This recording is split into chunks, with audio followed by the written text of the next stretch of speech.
Hello बच्चों, आपका NIC classes में फिर से स्वागत है। मैं नूरुल हसनैन। आज प्रीवियस क्लास के चैप्टर को प्रोसीड करते हुए आगे बढ़ता हूँ। प्रीवियस क्लास में हमने फिजिक्स का एक चैप्टर को डील किया था जिसका नाम था रिफ्रैक्शन, और रिफ्रैक्शन में हमने पढ़ा था कि नो रिफ्रैक्शन का कंडीशन क्या था। और आज हम लोग नए टॉपिक को पढ़ने के लिए जा रहे हैं, उसका नाम है रिफ्रैक्टिव इंडेक्स। क्या है? Refractive index. Refractive index class 10 में ये दूसरा या तीसरा पॉइंट रिफ्रैक्शन के अंदर आता है। Refractive index it is denoted by mu और ईटा, ये दोनों से होता है। ये दो टाइप का होता है, एक रिलेटिव होता है और एक एब्सोल्यूट होता है। पहले हम लोग देखेंगे एब्सोल्यूट रिफ्रैक्टिव इंडेक्स। क्या देखेंगे? Absolute refractive index. क्या कहना चाहा कि प्रीवियस क्लास में जो देखा, ये जो लाइन है यहाँ पर एक रे ऑफ लाइट आती है और यह इधर से टर्न कर जाती है। ओके, यह रियल मीडियम था और यह डेंसर मीडियम था। यहाँ आई था और यहाँ पे आप था। ये टर्न क्यों किया? ये टर्न क्यों किया? कितना किया? देखा जाएगा किस किस फैक्टर पे डिपेंड करता है। जरा उसी चीज को डिस्कशन करें। क्या कहना चाहता है? जब लाइट अपना रास्ता को बदल दे, जब लाइट अपना रास्ता को बदल दे, वहां क्या हो गया? रिफ्रैक्शन हो गया। और जहां पर रिफ्रैक्शन हुआ उसी को हम किस टर्मिनोलॉजी पढ़ेंगे? रिफ्रैक्टिव इंडेक्स में कि how many refraction happens. Magnitude of refraction को हम लोग पढ़ने के लिए जाएंगे। मैग्नीट्यूड और रिफ्रैक्शन को हम लोग किस तरह पढ़ते हैं? रिफ्रैक्टिव इंडेक्स के टर्म में करते हैं। इसके डेफिनेशन देखते हैं। It is defined as the ratio of speed of light in air medium to the speed of light in the given medium। तो इस पॉइंट में यहां पे क्या कहा कि एब्सोल्यूट रिफ्रैक्टिव इंडेक्स के लिए एक कौन सा मीडियम मस्ट है? एयर मीडियम है, मस्ट है। और एक गिवन मीडियम। क्या मतलब? एज फॉर एग्जांपल हम देखते हैं। क्या कहता है? सपोज दैट ये टॉप पे एयर है, नीचे क्या है? वाटर है। तो फिर एयर एक एयर मीडियम हो गया, वाटर क्या हो गया? डेंसर मीडियम हो गया। सपोज दैट यहाँ पर एक एयर है, यहाँ पर ग्लास है, यहाँ पर एयर है, टॉप पे एयर है, यहाँ पे मान लीजिए कि डायमंड है हमारे पास। ओके, तो different types of medium has given light, water, glass, diamond has फिर एयर। तो एब्सोल्यूट रिफ्रैक्टिव इंडेक्स यानी किसी भी मीडियम में कितना लाइट हमारा बेंड करेगा, कितना रिफ्रैक्शन होगा, उस चीज का कैलकुलेशन हम लोग कब करेंगे? जब उस मीडियम को किसके साथ कंपेयर करेंगे? एयर मीडियम के साथ हम लोग करेंगे। और एयर मीडियम में स्पीड ऑफ लाइट को हम लोग सी से डिनोट करते हैं। हालांकि आगे भी सी क्रिटिकल एंगल में होता है। स्पीड ऑफ लाइट किस होगा? सी को डिनोट करते हैं। और वाटर में क्या करेंगे? मान लीजिए हम लिखेंगे वी वाटर लिखेंगे, वी ग्लास लिखेंगे, वी डायमंड हम लोग लिखेंगे। ओके, तो साफ कहता है जिस मीडियम में रिफ्रैक्शन होगा उसी मीडियम का रिफ्रैक्टिव इंडेक्स निकालेगा। जिस मीडियम में रिफ्रैक्शन होगा उसी मीडियम का रिफ्रैक्टिव इंडेक्स होगा। या हम रिफ्रैक्टिव इंडेक्स में ये पढ़ने के लिए जा रहे हैं कि किसी मीडियम में रिफ्रैक्शन कितना होगा, उसका कंपैरिजन हम कहां से करेंगे? Speed of light in air से करेंगे। According to my definition, it is defined as the ratio of speed of light in air medium to the speed of light in a given medium. कैसे? इस तरह से लिखेंगे, that is mu is equal to किसका refractive index निकलेगा? Suppose that एक हम लोग इस तरह से हम लोग ड्राइंग को दिखा दें, तो आप कहेंगे रिफ्रैक्शन कहाँ हुआ? हम कहेंगे रिफ्रैक्शन मीडियम में हुआ। तो रिफ्रैक्टिव इंडेक्स किसका होगा?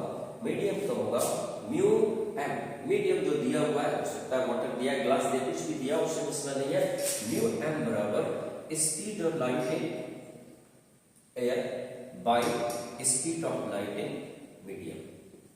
जो फर्स्ट हमारा फॉर्मूला जो है ना डिराइव होता है किसके लिए? रिफ्रैक्टिव इंडेक्स के लिए।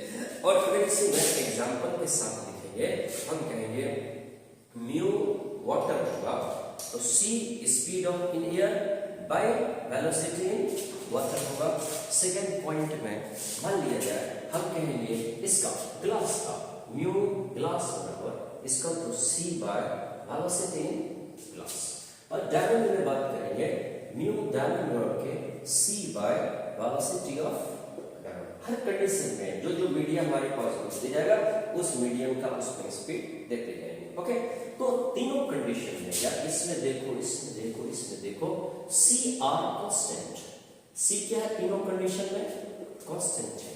इस हिसाब से हम क्या करेंगे, दैट इज एक फार्मूला लिख लेंगे mu medium is directly proportional to the v medium. क्या मतलब कि जितना स्पीड ऑफ लाइट मीडियम में होगा, speed of light in medium maximum होगा, तो रिफ्रैक्टिव इंडेक्स भी क्या हो जाएगा, मिनिमम हो जाएगा। सपोज दैट हम ये जानते हैं कि velocity of water, velocity in water, velocity of light in water is greater than the velocity of light in a glass. इस तरह से हमारे पास होता है VW बड़ा होता है किसे, V से हमारे क्या होता है बड़ा होता है, दैट मींस हम कहेंगे कि म्यू W कम होगा किससे, म्यू ग्लास से हमारे पास होगा। एक यहाँ पर हम लोगों ने ऑब्जेक्टिव को डील किया और ये कहा कि refractive index is inversely proportional to the velocity of medium. Okay, ये एक दूसरे पे क्या होगा, इनवर्सली प्रोपोर्शनल होगा।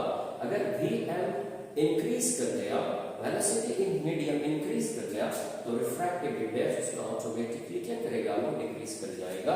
ये सबसे पहला डेफिनेशन है किसके बारे में, रिफ्रैक्टिव इंडेक्स के बारे में।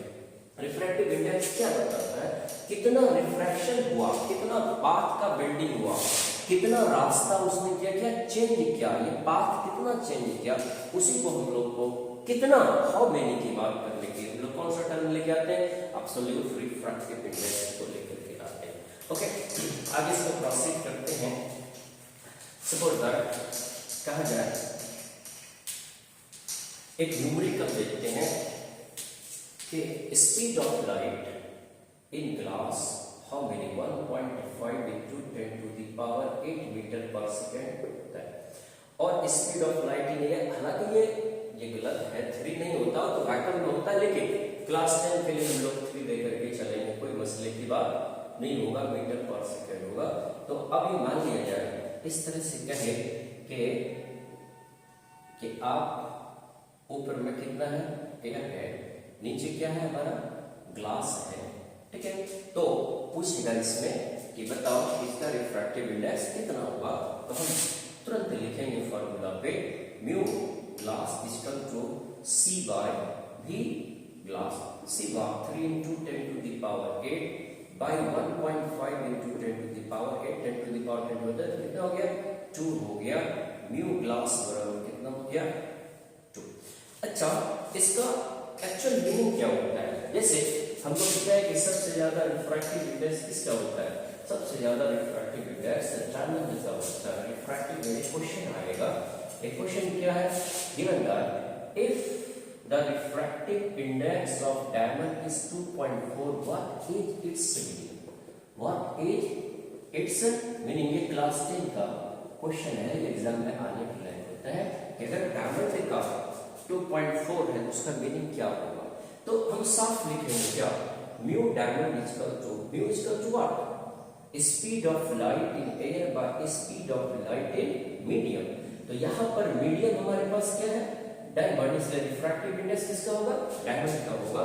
तो अगर यहाँ पर हम कैलकुलेशन करें VD बराबर के C by what, mu D, C आप जानते हैं 3 into 10 to the power 8, no problem, mu D 1 by 2.4 into क्या होगा C होगा, that is VD equal to C by 24।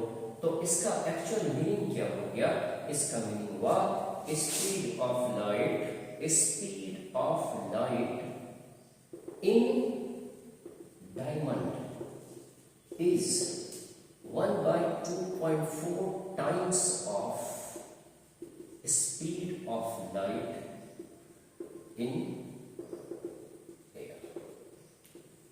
तो रिफ्रैक्टिव इंडेक्स का इस मीनिंग को मैं समझता हूं कि आपको समझ में आया होगा। आगे इस चीज को प्रोसीड करते हैं, आगे इस चीज को प्रोसीड करते हुए देखते हैं पहला पॉइंट हो गया। तो आप नोट्स को बनाते जाए। पहला पॉइंट में हम लोगों ने क्या देखा,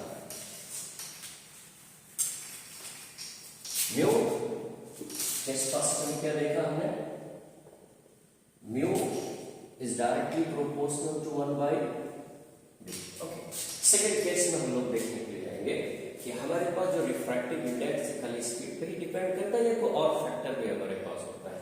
आपने क्या पढ़ा, लॉ ऑफ रिफ्रैक्शन का तीसरा पॉइंट जो था, लॉ ऑफ रिफ्रैक्शन का third point, when light propagate from one medium to another medium, then when light propagates from one medium to another medium, what happens, उसका फ्रीक्वेंसी चेंज नहीं होता है। यानी जो फॉर्मूला, इसमें क्या कहता है, लॉ ऑफ रिफ्रैक्शन, तीसरा लॉ ऑफ रिफ्रैक्शन क्या कहता है, आप प्रीवियस वीडियो में आप देखिए, वहां पर लॉ ऑफ रिफ्रैक्शन का तीसरा पॉइंट हम दिख रहा है कि एफ क्या होता है, F is the frequency of light are constant when light propagate from one medium to another. एक मीडियम से दूसरे मीडियम में जब लाइट को जाएगा तो उसका फ्रीक्वेंसी क्या रहेगा, कांस्टेंट रहेगा। तो v is equal to F lambda. तो आप क्या कहते हैं, v directly proportional to what, lambda. कब होगा लैम्डा, जब f बराबर के what, f is constant. f हमारे पास क्या है, कांस्टेंट है। That means mu is directly proportional to 1 by lambda. इसका लॉजिक कैसे लगाएंगे कि अगर f कांस्टेंट है, v इंक्रीज किया तो लैम्डा भी क्या करेगा, इंक्रीज करेगा। इस कंडीशन में mu is directly proportional to lambda. Lambda में मेरा न्यूमेरिकल कहां पे बनता है, अब इस लैम्डा पे न्यूमेरिकल मैं पहले बना दूं तब फिर आपको आसानी होगी समझने में। क्या होता है, सपोज दैट मैं एक प्रिज्म को लिया, डिस्पर्शन ऑफ लाइट में इसको बहुत लॉन्ग फॉर्म में पढ़ेंगे। जब हमने म्यू क्या लिया, एक प्रिज्म लिया, one ray of light is कॉन्साइड, ठीक है। तो आप जानते हैं ये 7th क्लास में ये ब्रेक डाउन होता है। 7th क्लास में जब ये ब्रेक डाउन होता है तो नीचे वाला कलर वायलेट, ऊपर वाला कलर क्या होता है, रेड होता है। ओके, तो दोनों में डायरेक्शन अलग अलग हो गया। ये दूर जाना चाहता था, ये दूर ज्यादा डिफ्लेक्ट कर दिया, ये कम डिफ्लेक्ट कर दिया। जिसमें ज्यादा डिफ्लेक्शन हुआ उसमें ज्यादा रिफ्रैक्शन हुआ। क्या कहता है, यहां से इस पॉइंट को और भी आगे देखेंगे एंगल ऑफ डेविएशन में। अभी इस पॉइंट में कैसे क्या कहता है कि वायलेट कलर मोर डिफ्लेक्टेड, ये क्या हो गया, ज्यादा डिफ्लेक्ट कर गया। मोर डिफ्लेक्शन तो मोर रिफ्रैक्शन, मोर रिफ्रैक्शन तो मोर रिफ्रैक्टिव इंडेक्स, मोर रिफ्रैक्टिव इंडेक्स तो लेस वेवलेंथ। ये लॉजिक अगर नहीं समझे तो हमको प्रीवियस चैप्टर में हम लोग इसको फिर से पढ़ेंगे कि वायलेट कलर का डिफ्लेक्शन ज्यादा हो गया, तो जिसमें ज्यादा डिफ्लेक्शन होगा उसमें ज्यादा क्या होगा, रिफ्रैक्शन होगा। जिसमें ज्यादा रिफ्रैक्शन होगा उसका ज्यादा रिफ्रैक्टिव इंडेक्स होगा। हम रिफ्रैक्शन नहीं पढ़ करके रिफ्रैक्टिव इंडेक्स के चल पड़ते हैं, और ज्यादा रिफ्रैक्टिव इंडेक्स होगा तो उसका वेवलेंथ क्या होगा, सबसे कम होगा। आप यहां से देख लो। नहीं तो अगर इस तरह से समझो, अगर इस तरह से आप देखोगे आप इस बात को समझोगे क्या कि ये जो प्रिज्म के अंदर में था, वायलेट कलर ने क्या किया, ज्यादा रास्ता ले लिया, वह ज्यादा मुड़ गया। यहाँ पे ज्यादा इधर चाह रहे थे, ये वायलेट और रेड कलर। ओके, तो आप क्या कहेंगे, वायलेट कलर ज्यादा डिफ्लेक्ट किया, तो वह ज्यादा डिफ्लेक्ट कर गया, उसको इसके टर्म में लेकर गए रिफ्रैक्टिव इंडेक्स पे। अगर बुक कहती है, बुक भी कहती है, फिर आपको प्रूफ करके दिखाइए कि वायलेट कलर का वेवलेंथ सबसे कम होता है, और जिसका वेवलेंथ सबसे कम होगा उसका रिफ्रैक्टिव इंडेक्स सबसे ज्यादा होगा। क्या कहेंगे, lambda value is much less than to the lambda of red. इसका 4000 के एंगस्ट्रॉम के रेंज में रहता है, उसका 8000 के एंगस्ट्रॉम के रेंज में रहता है। लैम्डा वायलेट जस्ट 4000 एंगस्ट्रॉम पकड़ लो, मुझे अभी याद नहीं है, और लैम्डा रेड लगभग 8000 होता है, उससे थोड़ा सा ज्यादा भी होता है। तो यानी ये बहुत ज्यादा होता है। तो लैम्डा वेवलेंथ सबसे कम, लैम्डा रेड सबसे ज्यादा, इसलिए म्यू वायलेट सबसे ज्यादा किससे, म्यू रेड से। यह कलर में आपको एक क्वेश्चन पूछेगा, ऑब्जेक्टिव में ये पूछ सकता है। तो यहाँ तक हम लोगों ने देखा, क्या चीज देखा, पहला क्या देखा, केस हमने वेलोसिटी पे देखा। दूसरा केस हम किस पे देख रहे हैं, हम लोग वेवलेंथ पे देख रहे हैं। इसलिए केस सेकंड में हम क्या लिखेंगे, इन केस सेकंड में हम लोग देखते हैं, केस सेकंड में हम लोग देखते हैं mu is directly proportional to 1 by lambda. मैं समझता हूँ ये दोनों टर्म आपको समझ में आया होगा। आज मेरी तबीयत ठीक नहीं है, इसके लिए अब वीडियो नहीं बना सकता हूँ। नेक्स्ट क्लास में मैं इससे आगे भी बात करूंगा, किस पे करूंगा, साइन आई साइन आर पे बहस करूंगा, एंगल ऑफ इंसिडेंट और एंगल ऑफ रिफ्रैक्शन पे बहस करूंगा। उसके बाद में एंगल ऑफ डेविएशन पे बात करूंगा, उसके बाद एंगल ऑफ रिफ्रैक्शन पे बात करूंगा। मेरे लिए दुआ करना मेरी तबीयत ठीक हो जाए। और अल्टीमेटली लास्ट में कहते हैं माय डियर स्टूडेंट, अगर आपको मेरे चैनल से फायदा होता हो, लगता है कि आपको मेरे चैनल से फायदा है, तो प्लीज मेरे चैनल को सब्सक्राइब करें, अपने दोस्तों मुझको शेयर करें, मेरे वीडियो को लाइक करें। And thank you very much. Next class में हम देखेंगे।